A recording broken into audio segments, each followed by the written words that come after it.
ನಾಗರ ಪಂಚಮಿಯು ಹಿಂದೂ ಧರ್ಮದ ಪ್ರಮುಖ ಹಬ್ಬಗಳಲ್ಲಿ ಒಂದಾಗಿದ್ದು, ಇದನ್ನು ಶ್ರಾವಣ ಮಾಸದ ಶುಕ್ಲ ಪಕ್ಷದ 5ನೇ ದಿನದಂದು ಆಚರಿಸಲಾಗುತ್ತದೆ. ಈ ದಿನದಂದು ನಾಗದೇವರನ್ನು ಪೂಜಿಸಲಾಗುತ್ತದೆ. ಈ ಹಬ್ಬವು ಮುಂದೆ ಬರಲಿರುವಂತಹ ಕೃಷ್ಣ ಜನ್ಮಾಷ್ಟಮಿ, ಗಣೇಶ ಚತುರ್ಥಿ, ನವರಾತ್ರಿ, ಊರಿನ ಜಾತ್ರೆ ಎಲ್ಲ ಶುಭ ಆಚರಣೆಗಳಿಗೆ ಮೊದಲ ಮೆಟ್ಟಿಲು.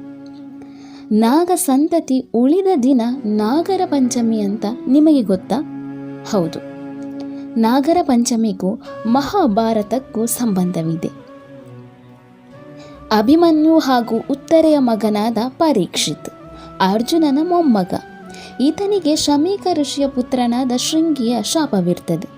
ಯಾಕೆಂದರೆ ಒಂದು ದಿನ ಕಾಡಿನಲ್ಲಿ ಬೇಟೆಯಾಡುತ್ತಿದ್ದಾಗ ರಾಜ ಪರೀಕ್ಷಿತನಿಗೆ ಬಾಯಾರಿಕೆ ಮತ್ತು ಆಯಾಸವಾಯಿತು. ಆತನು ಶಮೀಕ ಋಷಿಯ ಆಶ್ರಮವನ್ನು ಪ್ರವೇಶಿಸುತ್ತಾನೆ. ಅಲ್ಲಿ ಆಳವಾದ ಧ್ಯಾನದಲ್ಲಿದ್ದಂತಹ ಶಮೀಕ ಋಷಿಯು ರಾಜನ ವಿನಂತಿಗಳಿಗೆ ಪ್ರತಿಕ್ರಿಯಿಸಲಿಲ್ಲ.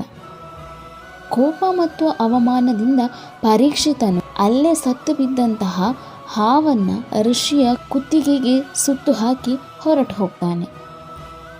ಬಳಿಕ ಅಲ್ಲಿಗೆ ಬಂದಂತಹ ಋಷಿಯ ಮಗನಾದಂತಹ ಶೃಂಗಿಯು ಅದನ್ನು ನೋಡಿ ಪರೀಕ್ಷಿತ ರಾಜನಿಗೆ ಹಾವುಗಳ ರಾಜ ಆದಂತಹ ತಕ್ಷಕನಿಂದ ಕಚ್ಚಲ್ಪಟ್ಟು 7 ದಿನಗಳಲ್ಲಿ ಸಾಯುವಂತೆ ಶಾಪವನ್ನು ನೀಡ್ತಾನೆ. ತನ್ನ ತಪ್ಪನ್ನು ಅರಿತುಕೊಂಡಂತಹ ಪರೀಕ್ಷಿತನು ಶಾಂತವಾಗಿ ಶಾಪವನ್ನು ಸ್ವೀಕರಿಸಿ ತನ್ನ ಸಾವಿಗೆ ಸಿದ್ಧನಾಗ್ತಾನೆ. ಶಾಪದಂತೆ 7 ದಿನದಲ್ಲಿ ತಕ್ಷಕ ಹಾವಿನಿಂದ ಕಚ್ಚಲ್ಪಟ್ಟು ಪರೀಕ್ಷಿತ ರಾಜನು ಸಾಯ್ತಾನೆ. ಈ ಸಂದರ್ಭದಲ್ಲಿ ಪರೀಕ್ಷಿತನ ಮಗನಾದಂತಹ ಜನಮೇಜಯನು ಸಣ್ಣವನಾಗಿರ್ತಾನೆ. ಆತನು ಬೆಳೆದು ದೊಡ್ಡವನಾದಾಗ ಆತನಿಗೆ ತನ್ನ ತಂದೆಯ ಸಾವಿನ ಕಾರಣ ತಿಳಿಯುತ್ತದೆ. ತನ್ನ ತಂದೆಯ ಸಾವಿಗೆ ಕಾರಣ ಹಾವು, ತಕ್ಷಕ ಹಾವು ಕಚ್ಚಿದರಿಂದ ತನ್ನ ತಂದೆಯು ಸಾವನ್ನಪ್ಪಿದರು ಅಂತ ಆತನಿಗೆ ತಿಳಿಯುತ್ತದೆ. ಇದರಿಂದ ಆತನು ತನ್ನ ತಂದೆಯ ಸಾವಿಗೆ ಪ್ರತೀಕಾರವಾಗಿ ಜನಮೇಜಯನು ಅಲ್ಲಿದ್ದಂಥವರಲ್ಲಿ ಸಲಹೆಯನ್ನು ಕೇಳ್ತಾನೆ, ಏನು ಮಾಡಬಹುದು ಅಂತ. ಆಗ ಅವನಿಗೆ ಸಿಕ್ಕ ಉತ್ತರವೇ ಸರ್ಪಯಾಗ. ತಂದೆಯ ಸಾವಿಗೆ ಪ್ರತೀಕಾರವಾಗಿ ಜನಮೇಜಯನು ಸರ್ಪಸತ್ರ ಯಾಗವನ್ನು ಮಾಡ್ತಾನೆ. ಈ ಯಾಗಸ್ಥಾನದಲ್ಲಿ ಪುರೋಹಿತರೆಲ್ಲರೂ ಕೂತು ಮಂತ್ರವನ್ನು ಪಠಿಸಲು ಬ್ರಹ್ಮಾಂಡದಲ್ಲಿದ್ದಂತೆಲ್ಲ ಹಾವುಗಳ ಸುರಿಮಳೆಯೇ ಯಾಗಕ್ಕೆ ಬಿದ್ದು ಅಗ್ನಿಯಲ್ಲಿ ಆಹುತಿಯಾಗ್ತಾ ಇತ್ತು. ಇದರಿಂದ ತಪ್ಪಿಸಿಕೊಂಡಂತಹ ತಕ್ಷಕ ಎನ್ನುವಂತಹ ಹಾವು ಇಂದ್ರನ ಸಹಾಯ ಪಡೆಯುತ್ತಾನೆ.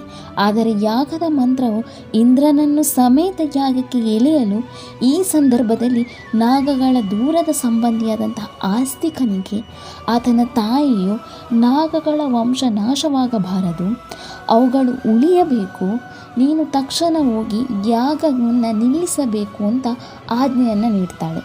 ತಾಯಿಯ ಆಜ್ಞೆಯಂತೆ ಆಸ್ತಿಕನು ಬ್ರಾಹ್ಮಣನಾಗಿ ಯಾಗ ಸ್ಥಳಕ್ಕೆ ಬರ್ತಾನೆ. ಜನಮೇಜಯನು ಆಸ್ತಿಕನನ್ನು ಗೌರವಿಸುತ್ತಾನೆ ಮತ್ತು ಆತನಲ್ಲಿ ಏನು ಹೊರಬೇಕು ಅಂತ ಕೇಳ್ತಾನೆ. ಆಗ ಆಸ್ತಿಕನು, ತಕ್ಷಣ ನೀನು ಮಾಡುತ್ತಿರುವಂತಹ ಈ ಯಾಗವನ್ನು ನಿಲ್ಲಿಸಬೇಕು. ನಿನ್ನ ತಂದೆಯ ಸಾವಿಗೆ ಪ್ರತೀಕಾರವಾಗಿ ನೀನು ಈಗಾಗಲೇ ಲಕ್ಷಾಂತರ ಹಾವುಗಳನ್ನು ಕೊಂದಿದ್ದೀಯ.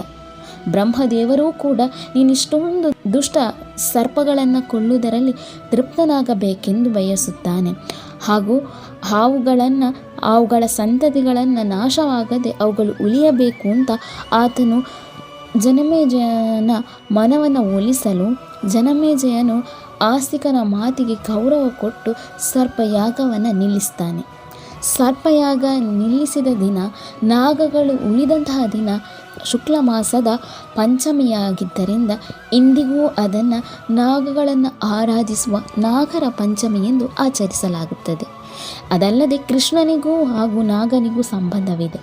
ಒಮ್ಮೆ ಕೃಷ್ಣನು ಆಟವಾಡುತ್ತಿರುವಾಗ ಯಮುನಾ ನದಿಯಲ್ಲಿ ಕಾಲು ಜಾರಿ ಬೀಳಲು ಕಾಲಿಯ ಎಂಬಂತಹ ಒಂದು ದೈತ್ಯ ಹಾವು ಕೃಷ್ಣನನ್ನು ನಾಶ ಮಾಡಲು ಮುಂದಾಗ್ತದೆ. ಆಗ ಆ ಹಾವನ್ನು ಕೃಷ್ಣನು ಹೆಡೆಮುರಿ ಕಟ್ಟಿದ ದಿವಸವೂ ಕೂಡ ಪಂಚಮಿಯಾಗಿದೆ. ಆದ್ದರಿಂದ ನಾಗಗಳು ಉಳಿದಂತಹ ಈ ಪಂಚಮಿಯನ್ನು ಇಂದಿಗೂ ನಾವು ನಾಗರ ಪಂಚಮಿಯಾಗಿ ಆಚರಿಸ್ತೇವೆ. ನಾಗಾರಾಧನೆಯನ್ನು ನಾವು ಎಲ್ಲ ದೇವಸ್ಥಾನಗಳಲ್ಲೂ ಕೂಡ ಕಾಣಬಹುದು. ನಾಗನಿಗೆ ಹಿಂದೂ ಧರ್ಮದಲ್ಲಿ ಪ್ರತ್ಯೇಕವಾದಂತಹ ಸ್ಥಾನವಿದೆ. ನಾಗನನ್ನು ಆರಾಧಿಸುವುದರಿಂದ ಸಕಲ ಸಮೃದ್ಧಿಗಳನ್ನು ಪಡೆಯಬಹುದು ಎನ್ನಲಾಗಿದೆ. ಆದ್ದರಿಂದ ನಾಗರ ಪಂಚಮಿಯನ್ನು ಆಚರಿಸುವುದರೊಂದಿಗೆ ನಾಗದೇವರ ಆಶೀರ್ವಾದವನ್ನು ಪಡೆಯೋಣ.